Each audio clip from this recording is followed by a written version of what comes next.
Hi, I'm Marc Priestley. After a life spent in the elite environment of the Formula One pit lane learning how to win, this podcast aims to bring that elusive, high-performance culture into your daily lives. In this week's episode, we're looking at why what you or your business looks like to others really matters, plus how you might go about building the perfect F1 cake. Welcome back to Pitlane Life Lessons.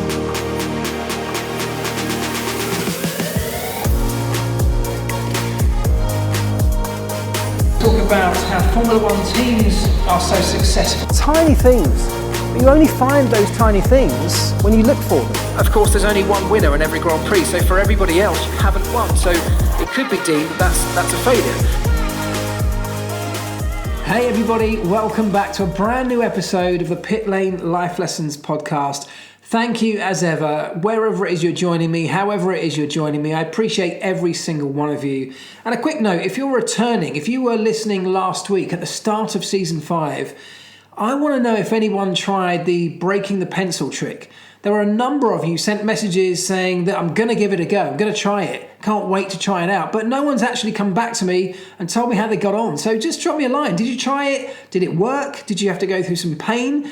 But did you eventually manage to break that pencil? And if you did, well, did it have an effect on you? What kind of effect did it have on you? Did you have a bit of a moment, a moment of realization that it was your mind that had changed your physical capabilities, nothing else, just your thought process? I hope it had an effect like that. That's the effect it had on me. It's the effect it had on my son. And I just love to know if any of you actually went out and tried it, and if you did, how you felt at the end of that. So drop me a line. This week, I want to talk about a couple of things, as ever, linked to Formula One, linked to motorsport, with some messages underlying that I think can benefit us all in the wider world. That's the very point of the Pitlane Life Lessons podcast. It's why I started it, to share my knowledge and understanding and experience that I've gained through many years working in Formula One, both at the team and in the years since on the media side of F1 as well. Sharing what I've learned from the brilliant people that I came into contact with every single day during that period. I'm delighted to say that for this episode, we are once again joined by two very special partners. I'm going to talk a little bit more about them later on, but Omologato Watches, who were here right back in season 1, well, they are back again. Thank you to Omologato.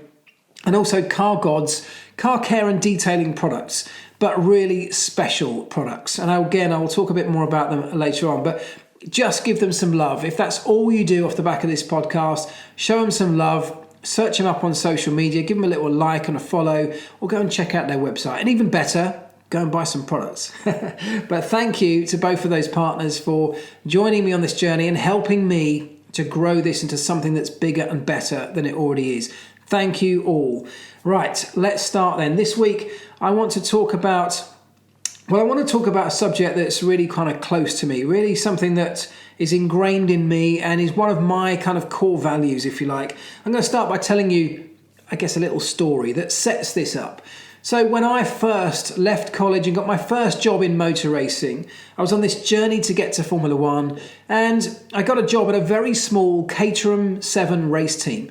Now, it was small. It was a very small group of people. I think it was 3 or 4 people in total in the team. We'd bring a truck driver in at the weekend to drive the trucks to the racetracks. But that was kind of it. It was 3 or 4 of us. And after a couple of years of being the apprentice, I kind of moved up to being a more senior mechanic. But I always was frustrated about the fact that the workshop that we operated out of was kind of scruffy, it was messy, it was cluttered. It had stuff in there that didn't need to be there, had things in the wrong places, and quite frankly, most things didn't have a place. It was all a bit of a mess, it was dirty. And I hated that, I hated working under those conditions.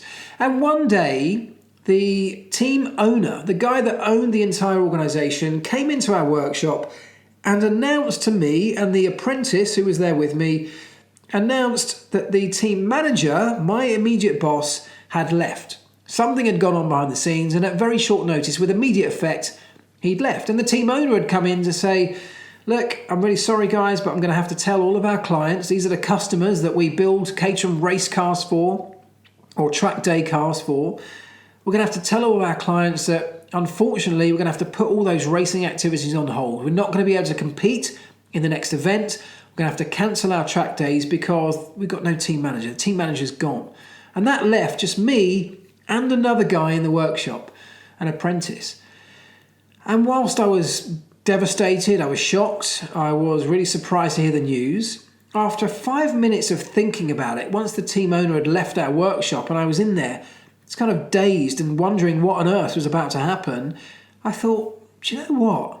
I'm going to do something about this. And I walked straight out, went round to his office. I said, listen, how about this? How about we tell our clients what's happened, but we offer them the chance to continue going to the race event this weekend. We still offer these client track days that we've got booked in.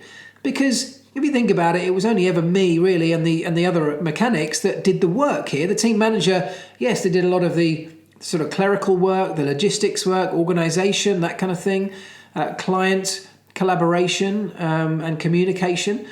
And I said, but the real bulk of the work, the hands-on stuff, we can still do. Nothing changes. We can still prepare a car. We've still got a truck driver who's going to be coming in, a freelance truckie that's going to come in at the weekend and drive the cars on a truck to the racetrack. I said, we set everything up. We set the awnings up and the get all the tools out. We prepare the garages. I said, we can still do all that stuff. And the owner sort of looked at me and thought about it for a little while. He said, okay, I'm going to give you a shot. And I was very young, right? I was 19 years old. I was relatively inexperienced myself, but I was confident. I was confident in my own ability. I knew I could do what I was telling him I could do. This was my bread and butter. This was what I did on a daily basis. I could do this.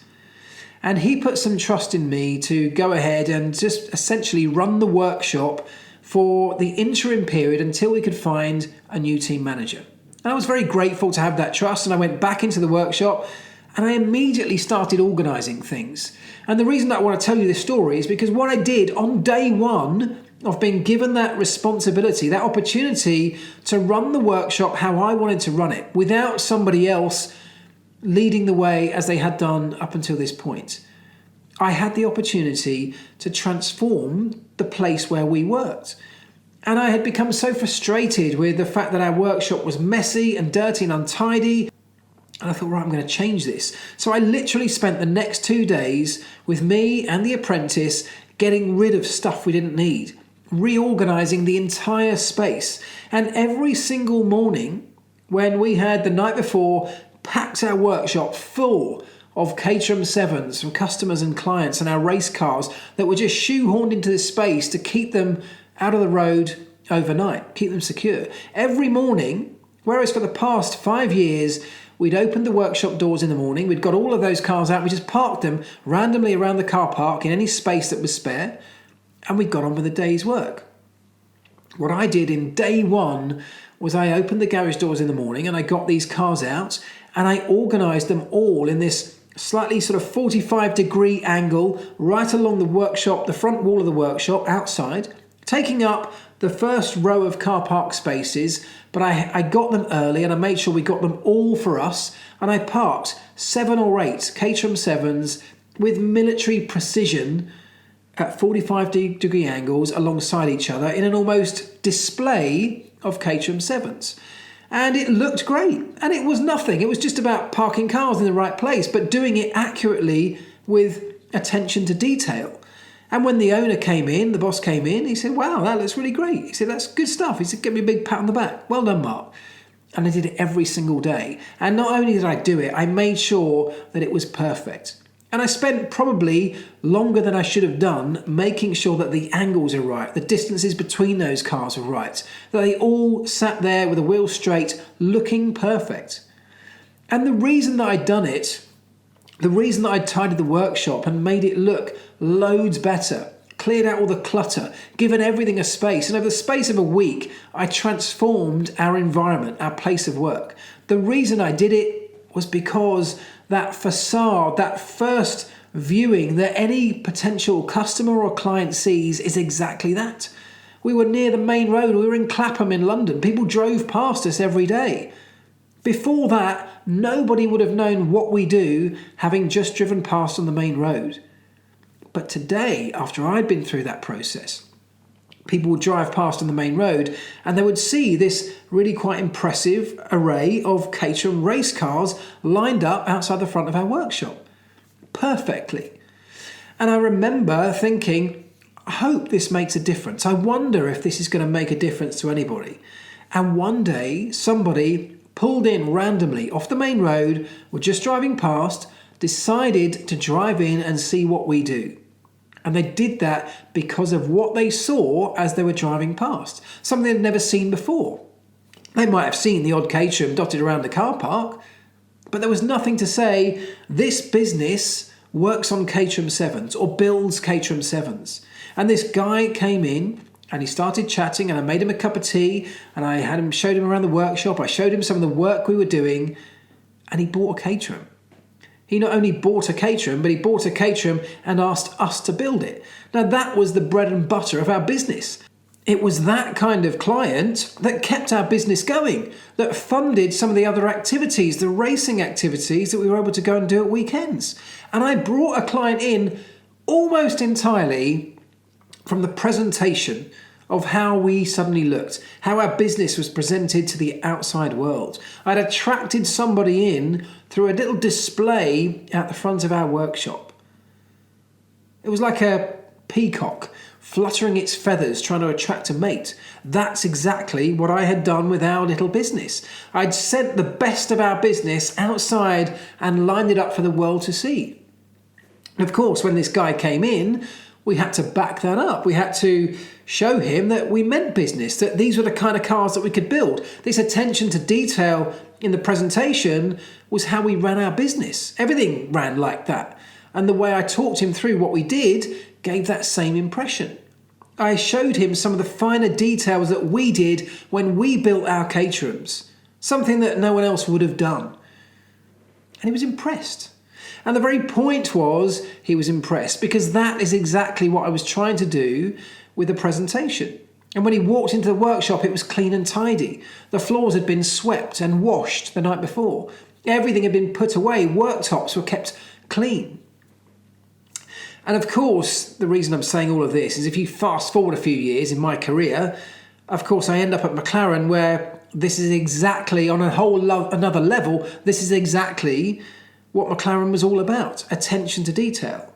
And maybe it was no coincidence that that's where I ended up. I mean, I got to McLaren having had this attention to detail in me. It was something that was clearly part of my DNA, something that had got me through my motorsport career on the mechanical and the engineering side. It was attention to detail that made me or enabled me to climb that ladder towards Formula One. And when I got into McLaren, I was still blown away by the attention to detail. Their attention to detail was another level altogether. But I fitted in because that had been ingrained into me, and I had developed that as a skill or as a trait.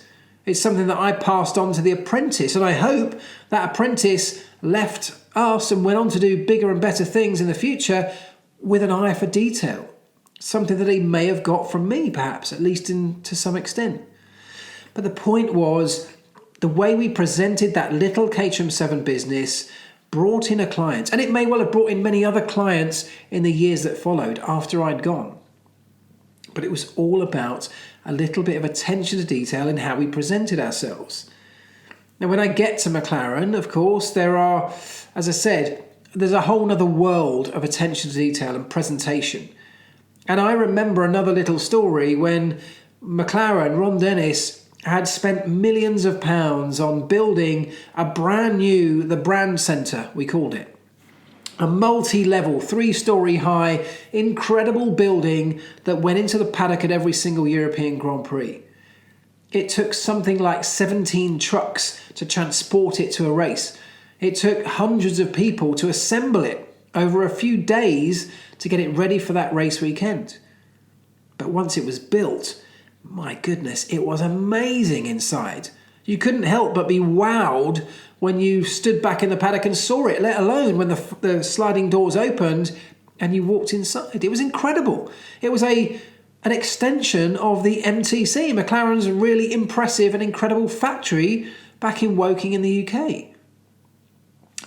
And when Ron had committed these millions of pounds that were needed to build this incredible structure that was going to be mobile, that could be thrown up and down in a few days, transported to another part of Europe and thrown up and down again, people questioned, well, Ron, this is going to cost us, quite a few £1,000,000 to build this. Do we need it? Because the old one, that's pretty good. It's still pretty impressive. Most people in the paddock still find our old motorhome, as we called it, still fairly impressive. And Ron's response was, Ron said, the last motorhome, it wasn't a motorhome, it was this incredible building in itself. But he said the last motorhome, he said it cost us £1,000,000 to design, build, and manufacture, get to a racetrack, £1,000,000. He said, but in the 5 years we've had that building at the racetracks, we have done hundreds and hundreds of millions of pounds of business has been signed inside that building. We've done millions, hundreds of millions of pounds worth of deals sat at tables inside those buildings, where I've invited clients down, and as part of the reason they have signed is because they've been impressed. They've been in impressive surroundings. He said, so I'm quite comfortable committing a few more million to build something that I know is going to be even more grand and even more impressive, because the return on that investment over time, I expect to be many, many more times what the last one was.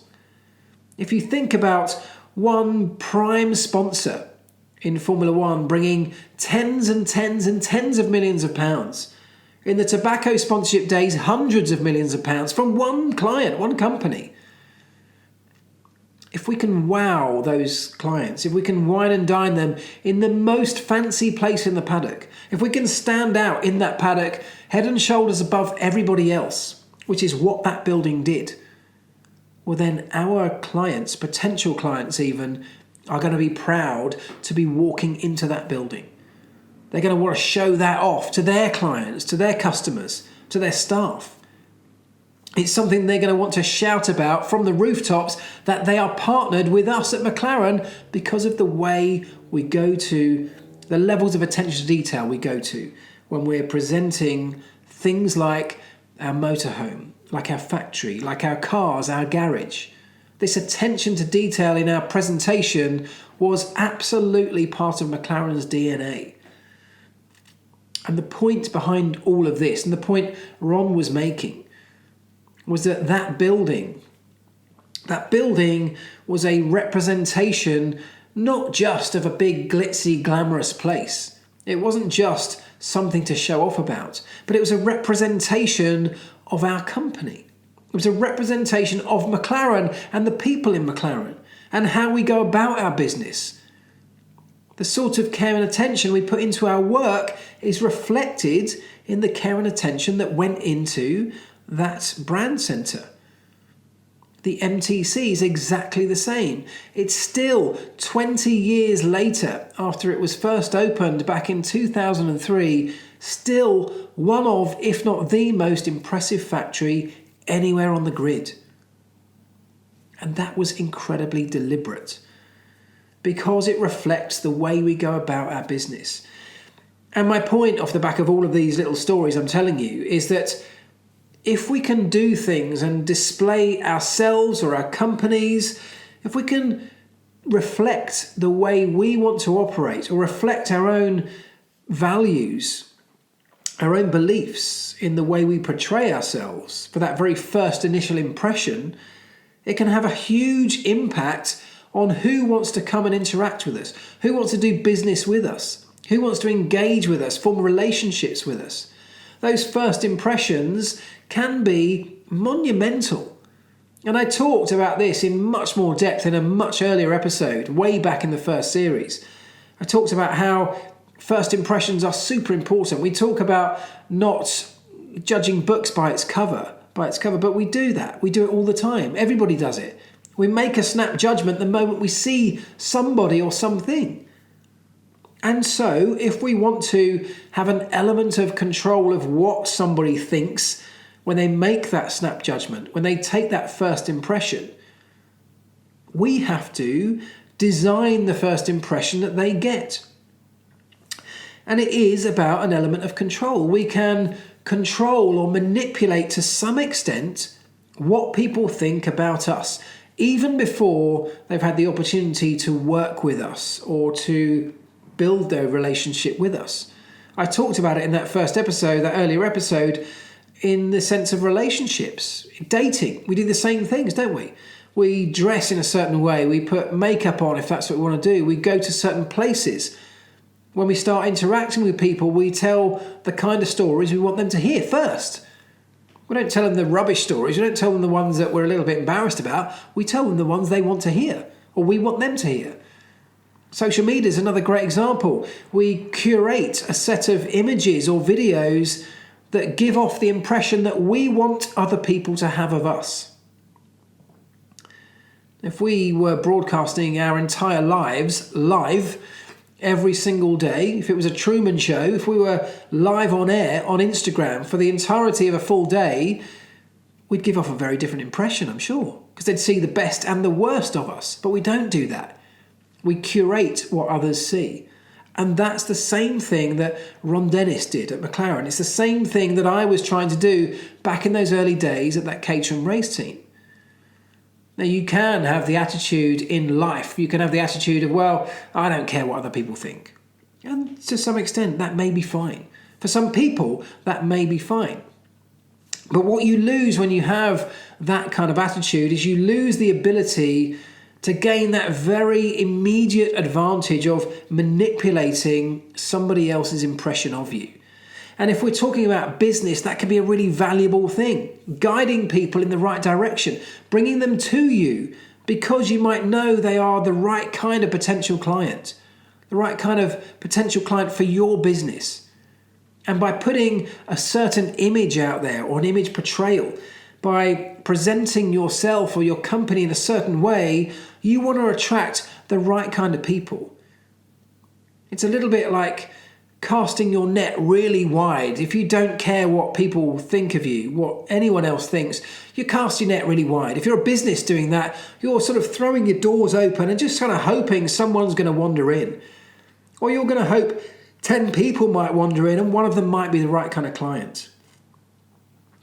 If you take this attitude of grasping an element of control and manipulating to some degree what others see of you in that first impression, you target the right clients, you target the right kind of approach to the right kind of people. You go straight to the kind of people you might want to do business with. And that can be a really powerful advantage to have. It makes your approach more efficient.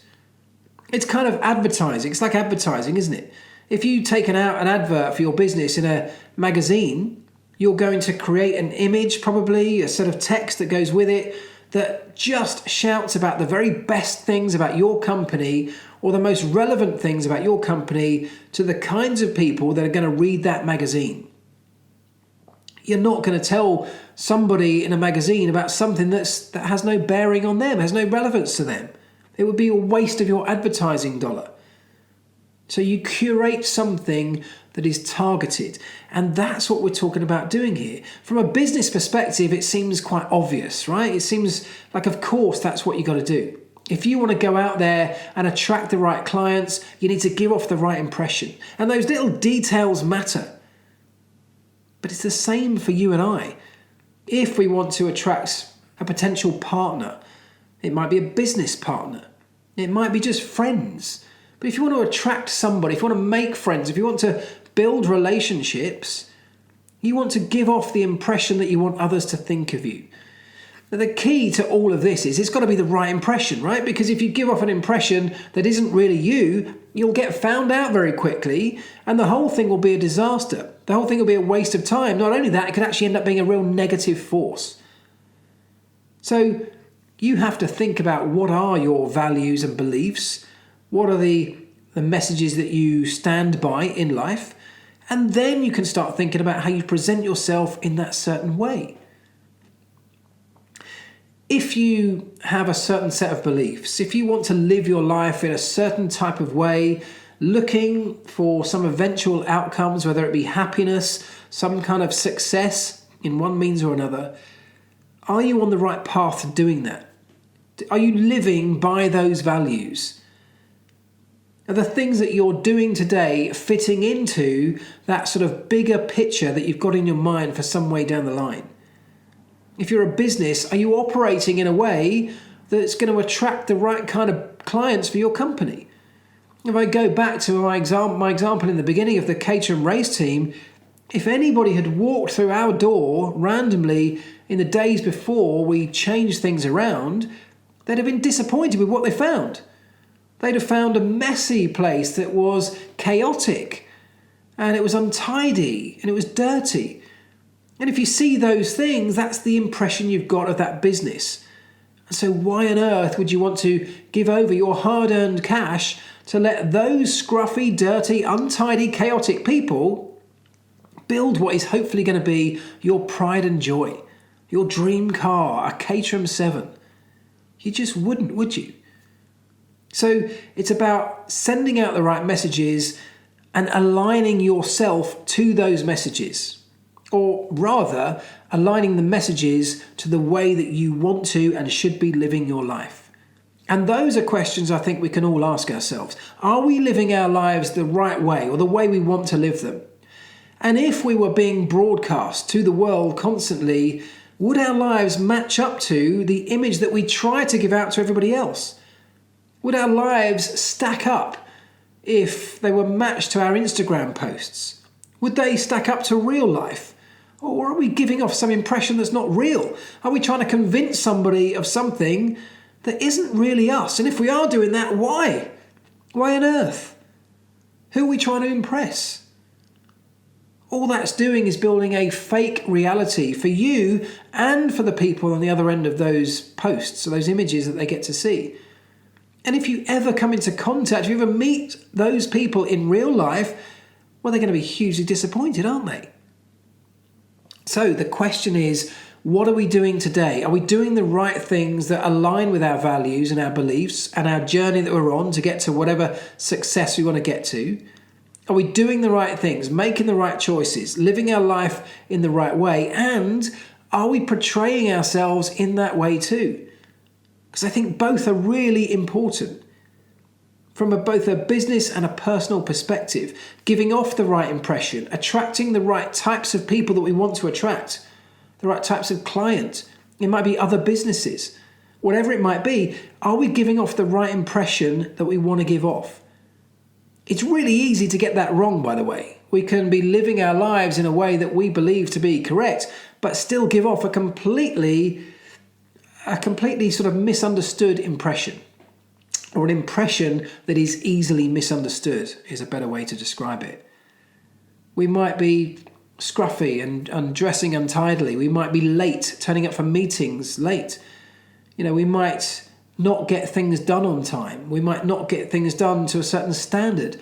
Do we make mistakes because we weren't really being very careful or paying attention? If we're doing any of those things, well, what on earth is anyone else going to see or think when they encounter those things? Are they going to want to go into business with us or have a relationship with us? The chances are probably not. And you wouldn't blame them, would you? So it's about trying to redirect the way we live our lives to align with where we want to get to, but also giving off that impression that says those things, that tells the world, look at us, this is what we're about. Come and do business with us. Come and work with us. Come and be my friend. Come and hang out with us. Let's go on a date. Whatever it is, whoever it is you're trying to attract, you've got to give an impression that's attractive to those people.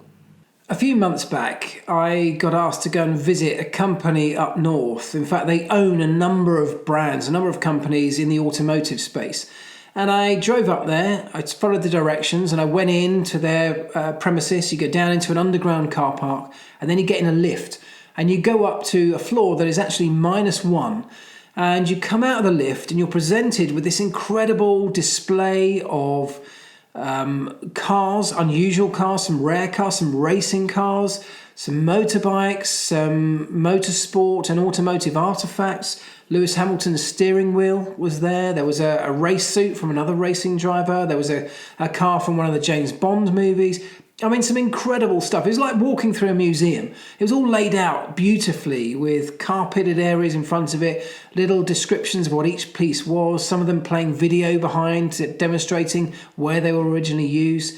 And you have to walk through this area to then get to the reception area. The company was called Tetrasil.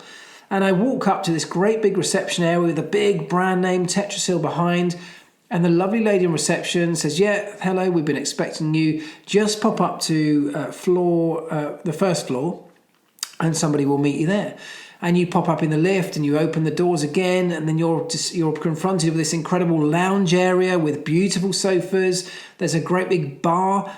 Everything's automotive themed. So there's coffee tables made out of beautifully sort of manicured engines, if you like, with little pieces of glass on top. Formula One race tyres or race wheels. There's another table. All sorts of incredible stuff all over the place. It was just a beautiful space. Everything was well lit. It was just lovely. And then the client that I'd gone to meet, or the person I'd gone to meet, came out to meet me and took me on a guided tour. And I was there for the day. They showed me around every single thing that they do. They produce a number of brands in the sort of car care space, if you like. So protective equipment, protective cleaning products. They showed me all of the different brands that they produce. So they each one had their own displays where all the offices were that worked on that particular brand. They have very clever and beautiful displays presenting all of those things in this incredible level of attention to detail. They took me up to their lab, and their lab is where the scientists up there, all in white coats, incredible white space, and they are up there developing and fine-tuning some of these products, testing products, coming up with new chemistries, coming up with new designs that will do new things in terms of car protection. And they had little demonstrations set out of what each one does. So how a water droplet can drop on your car once you've protected it with this stuff, and it will just bead and roll away incredibly. How water and dirt will wash off without any more cleaning products once you've protected it with this particular stuff. And they had demonstrations of protected car windscreens and unprotected car windscreens and all of the different products that they make demonstrated in really clear to understand, really quite impressive ways. And effectively, what I'm trying to say is I was amazed as I walked around this building. It was impressive in all the ways that I've just described. McLaren doing their thing, me trying to do a similar kind of thing with these little Caterham 7s back in the day.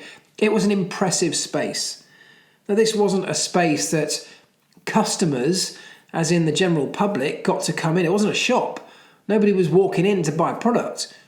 This was a space they brought potential clients. They brought people who might want to start stocking their products, other businesses. They brought them down here. They brought people down for meetings. And they would have had exactly the same effect that it had on me when I walked in. The same effect that Ron Dennis was looking for when he committed to spending all that money on the McLaren Brand Centre. The effect of being wowed, but also the effect of knowing how this company does business.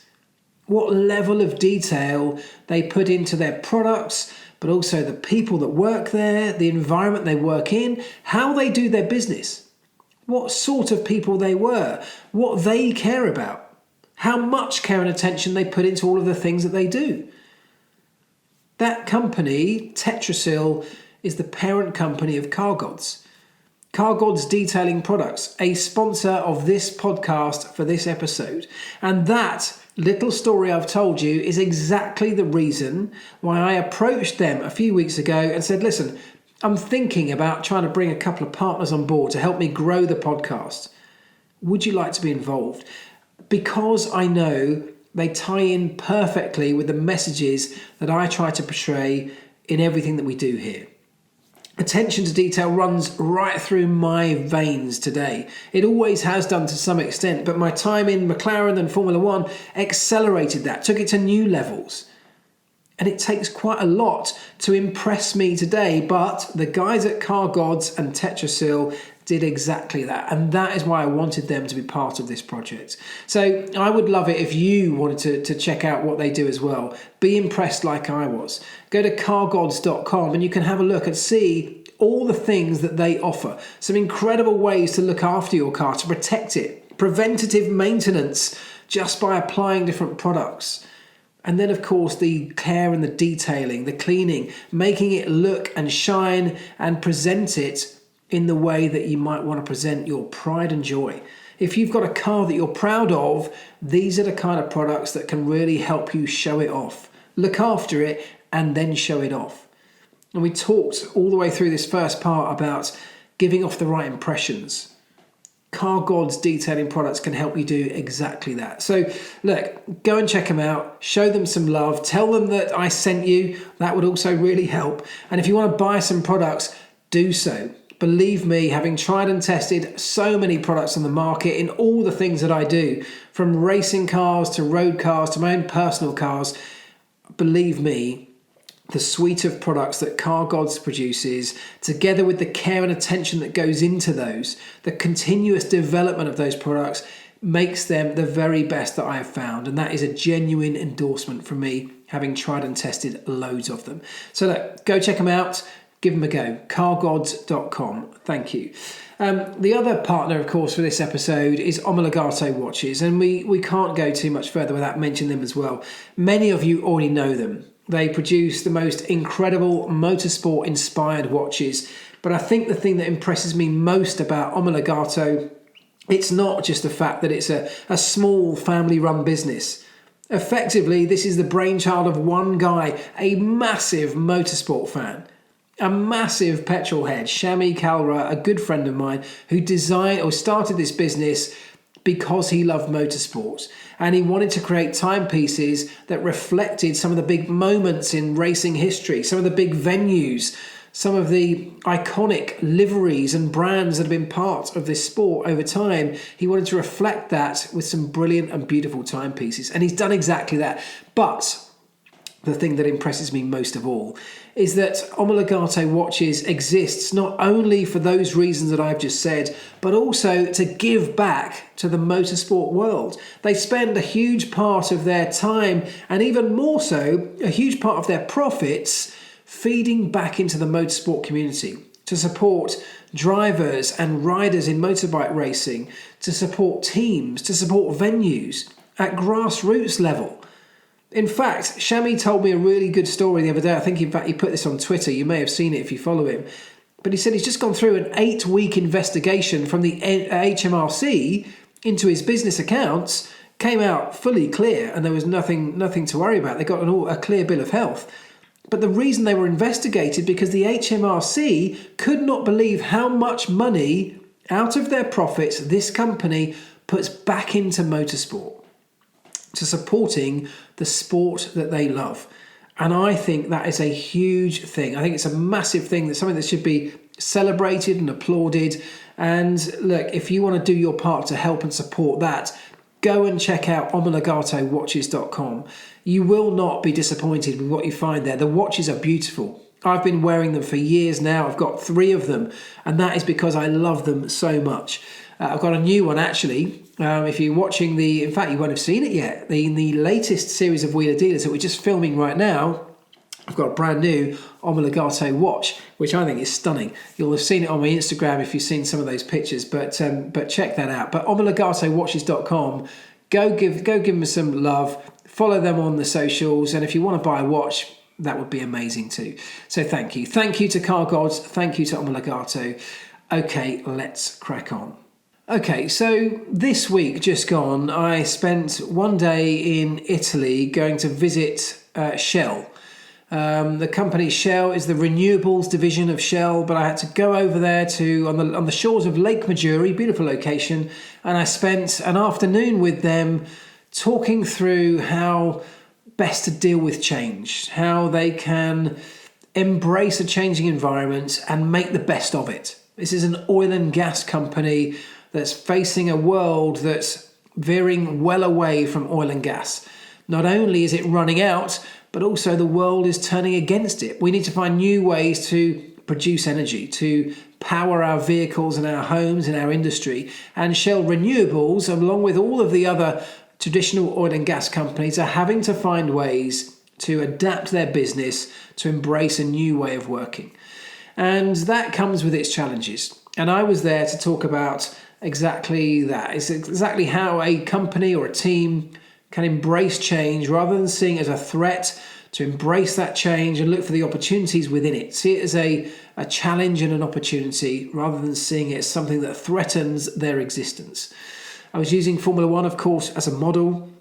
I was talking about how Formula One adapted at the end of the tobacco sponsorship period, which is a massive change.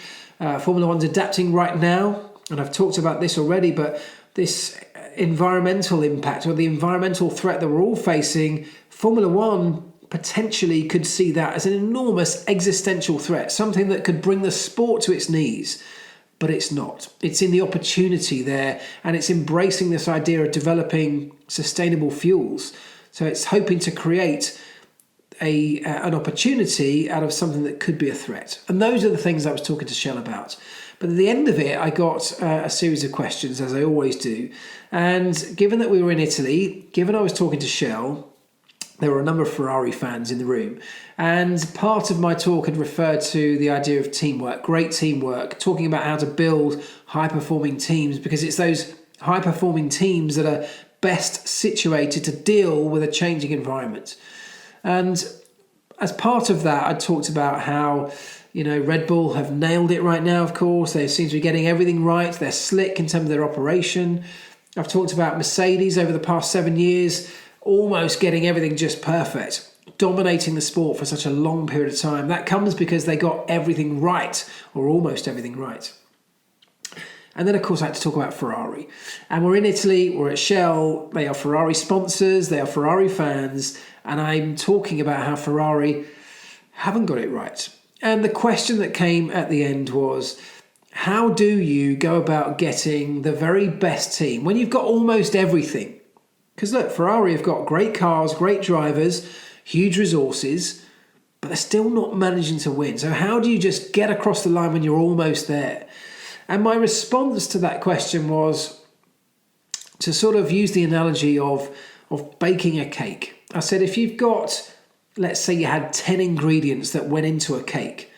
I said, but if you only had 9 of those ingredients, well, your cake's probably going to be pretty average, isn't it? Because it's either not going to taste right, or it's not going to look right. It's not going to rise as it should. Something won't be right. You need all 10 ingredients to get it right. And even if you've got 9 out of 10, it might be okay, but it's not going to be a great cake. It's probably going to be a fairly average cake, even with just one of those 10 ingredients missing. So Ferrari have got the funds, the money, the resources, they've got the facilities, the equipment, the tooling, they've got the people, they've got the best drivers, they've got the best car, they've got the best facilities, all of these things, they've got all the right elements, but they're missing one. And that's that seamless operational teamwork behind the scenes. I used the term, I think they're missing psychological safety within their organisation.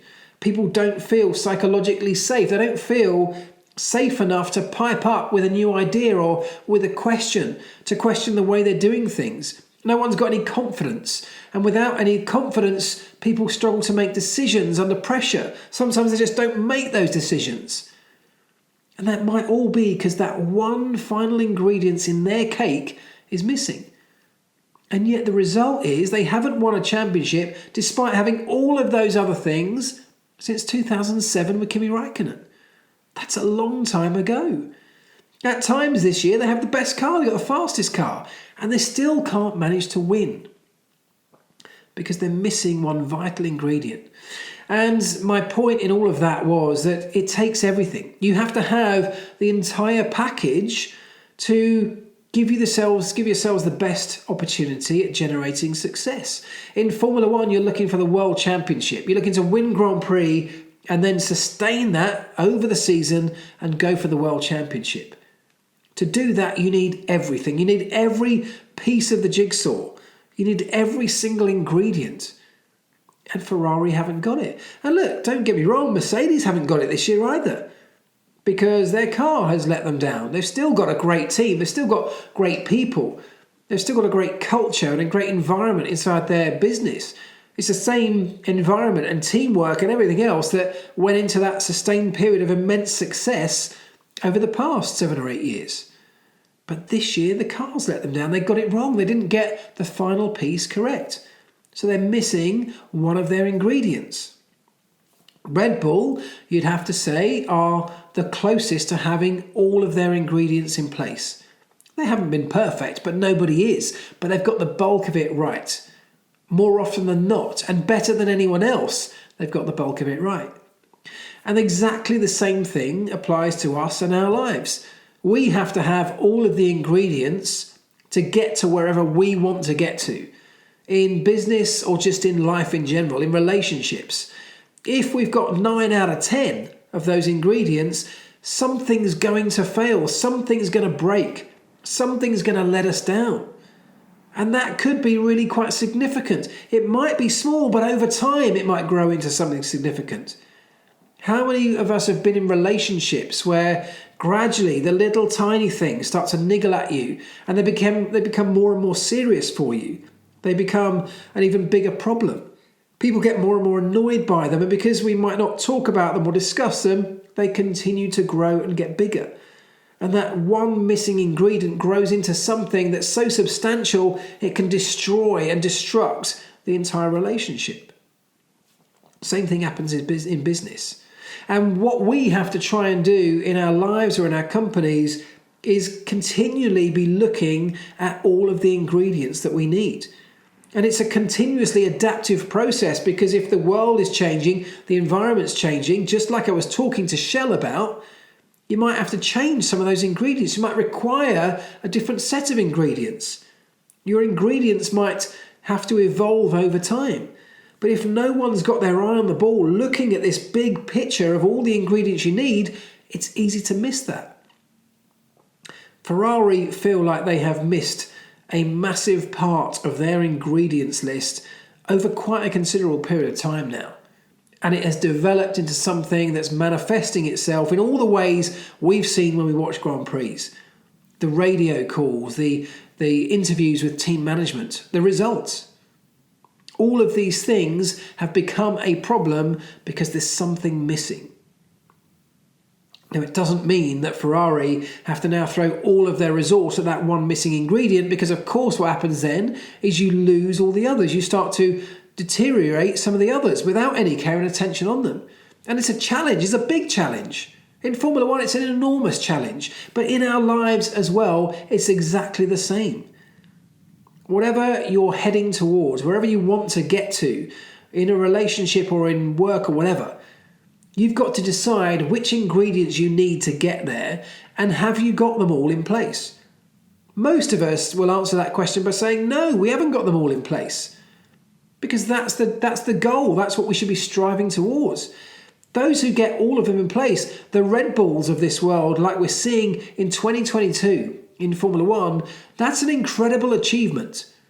What Mercedes have done over the past few years, an incredible achievement. I mean, it should be celebrated massively, because that's incredibly hard to do. Even more hard to sustain over a period of time like Mercedes did. For us, it's the same thing. It's unlikely that most of you listening to this podcast will be able to answer that question and say, yep, I've got everything in place. I'm firmly on track towards whatever success looks like to me. If you have, congratulations, that is amazing. Your job in that moment is to continually look at it, review it, monitor it, develop it. Keep an eye on that big picture.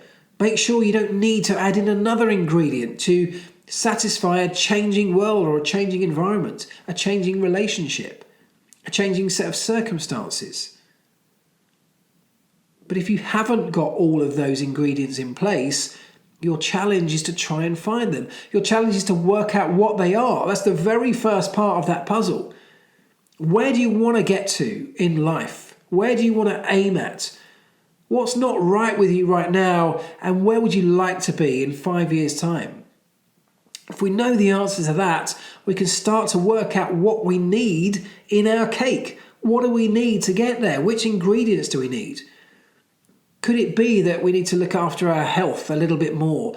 Could it be that we need to take a little bit of control back in our lives? If we're out of control, it feels like life is taking control of us. We're constantly just in a flat spin trying to survive, trying to stabilize. Is there something we can do to take control back of the areas that we can control? It might be that we need to eat more healthily. We might need to come up with a morning routine. Maybe we need to go to bed earlier or get up later to improve our sleep, our quality of sleep. Can we change our habits before bedtime to make sure we get quality sleep? Not staring at your phone before bed, not working until 10 o'clock at night and going straight to bed after that. These things have a major impact on the quality of sleep. And if we get poor quality sleep, it's very, very difficult for us then to get the best out of ourselves the following day. That could be one of the ingredients that we're missing. It could be one of the ingredients we could improve upon.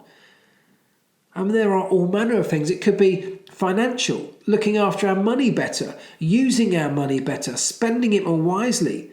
It might be earning more. It might be investing it, putting our money to work to grow a pot of money. All sorts of different things can feed into this cake that ultimately leads to the success that we're after, that we want. Our job is to find out what the ingredients are. Do we have any of them right now? Which ones are we still searching for? Where are they? Can we get them? When we get them, can we nurture them? Can we look after them? These are all the really important questions that we have to satisfy ourselves to generate the success that we might be after. And when we're talking at this Shell event, that's what Shell were trying to do, was reimagine the cake. The oil and gas cake is gone. It hasn't gone, but it's still there, but it's not the future. The future is a very different cake. And for a company that has so much tradition in one sector, looking at a completely new sector, that's a completely new cake. They've got a new set of ingredients that they need. Some of them may well cross over. Some of them may well be the same ingredients they've had for all that time in the oil and gas world. But there are clearly some new ones, and they're figuring that out. They're searching for them, they're identifying them, and then going after them. Ferrari kind of need to do the same thing. They need to identify the missing part of their puzzle, the missing ingredient. And they need to find it. And for me, this is what I said to the guys at Shell, the Ferrari missing ingredient is not something you can just go and buy. It's not something that's there on a shelf ready for you to come and pick it. It may not be an overnight fix. In fact, I'm fairly sure it's not an overnight fix. It may be a fairly long-term fix. Changing the culture within that organisation is not something that happens quickly. But they have to start the search for that missing ingredients now. Because if it's going to take 5 years, you've got to start now. You should have started a long time ago, but if you didn't, you've got to start now. I said to the guys this week, the best time to start anything new was yesterday. And if you didn't do it yesterday, well then the best time is right now. And I believe that the same applies to us. We should be reevaluating ourselves regularly. What is it we're searching for? How do we need to, or how can we get it? What do we need to go and get it? How many of those ingredients do we already have? And if we have some, then wonderful. But how many are we looking for? Where are we going to find them? How do we get them? And then how do we keep them? How do we maintain them, nurture them, develop them? These are skills that are not always easy, but unless we go looking, unless we actively go looking for the answers to these questions, we will bumble through life with no real hope of getting anywhere near the place that we want to get to in the end. The relationship that we dream of having, the home we want to own, the car we want to drive, the job we would love to get to, the position in a company, whatever it is, the dream that we've got. And we must all have a dream somewhere. You should all have a dream somewhere. The way to make that dream a reality is to put some focus onto it. A lot of focus. Is to identify what the dream is and then map out a route to get there. And it's no good just focusing on the big bits, the glamorous, glitzy bits. It's the hard, nitty-gritty of it. It's the dirty work that goes into the building that business or that project. Building that process towards success is sometimes, it's not glamorous at all. It's difficult. It's really difficult. But if we don't put the care and attention into it, we will never get the success out of it. So care and attention. Look at those things we talked about earlier on in the beginning of this episode. Putting some focus on attention to detail of how we want to portray ourselves. What does our image give off? Is that one of the ingredients we might need to get towards a successful outcome in the end? Attracting the right people, giving off the right impression, giving off an impression of the sort of person who has the kind of success that we're after. I always sort of ask people this question. If you want to get to a certain place, imagine it. Let's say it's 5 years from now. Imagine a place of brilliance, a successful place, some outcome that you're after. What kind of person do you want to be 5 years from now? Are you sitting in an office having had a promotion? Are you financially stable, wealthy even? Are you fit and healthy? Do you look good? Have you changed your body shape? Have you changed your relationships? Whatever those things are, imagine that person 5 years from now. Imagine that person that you want to be in the place that you want to be. And then imagine what that person would be doing today. The successful person sitting in their big, shiny office, having had all those promotions. What would that guy be doing? What would his routine be? When that guy gets up in the morning, what do you think he does? Does he hit the snooze button? Does he roll over and just snooze and stay in bed? Does he eat junk food? Maybe he does, but maybe he gets up early, he seizes the day, he takes control of the bits that he can control. He does a bit of exercise, he eats healthily, he gets himself off to work via the gym, whatever. Imagine the person you want to be 5 years from now, and then imagine what that person would be doing today, because it's that will get you to that eventual goal.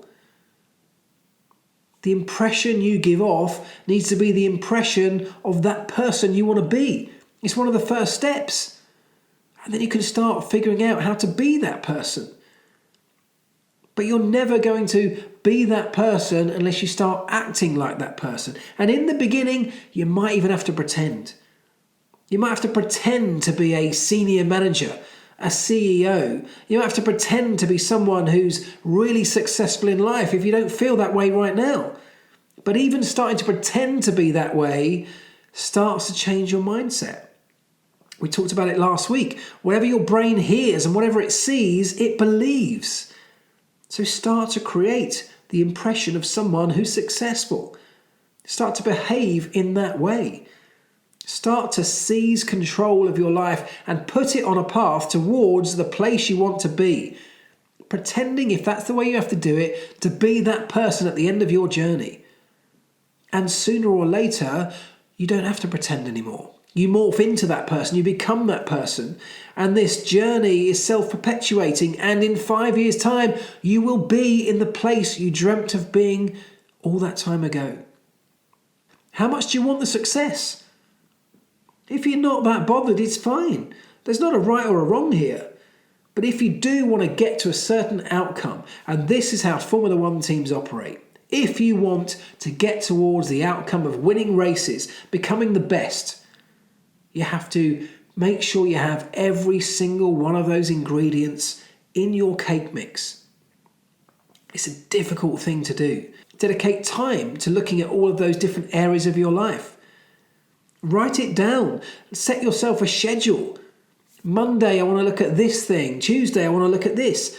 Monday might be health. It might be your eating habits. Just review what you eat. Tuesday might be your financial situation. Look at how you spend your money, how you save your money, how you earn your money. Just give it some attention. There might be some physical review on Wednesday about how you get your exercise, whether you work out or not. It could be any manner of things. Look at your environment on a Thursday. Is your house tidy? Is it a clean place? Is it a nice place to be? Is your office desk tidy? Right back at the beginning of this, I talked about how I was working in an sort of untidy, chaotic workspace back in my first job. And it did not encourage me to put any care and attention into my work. It made me feel chaotic. The place was so messy, there was no point in me putting any attention into clearing up my little workspace. Because look at the rest of it.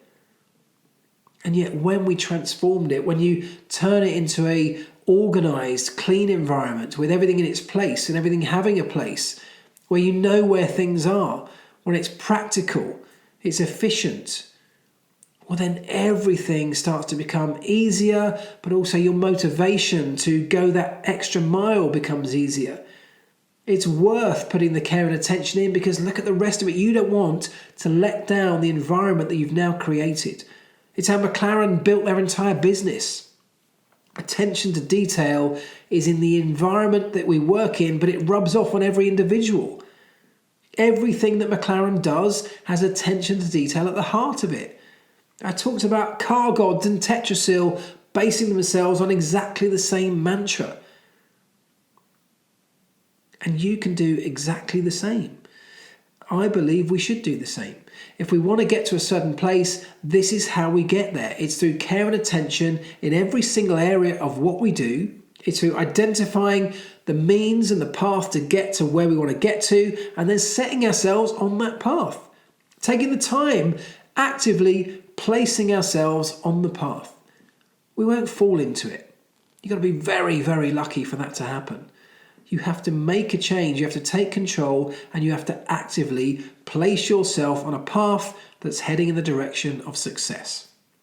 Thank you again to you. If you can leave me a rating and a review in the Apple Podcast Store, I'd really appreciate it.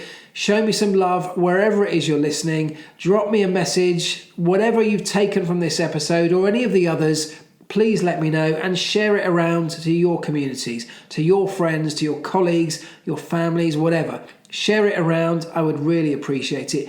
Thank you so much for being part of this. I'll be back in a week's time with another one. And in the meantime, whatever it is you're doing this week, try and remember this. Do the right things. Do the things right.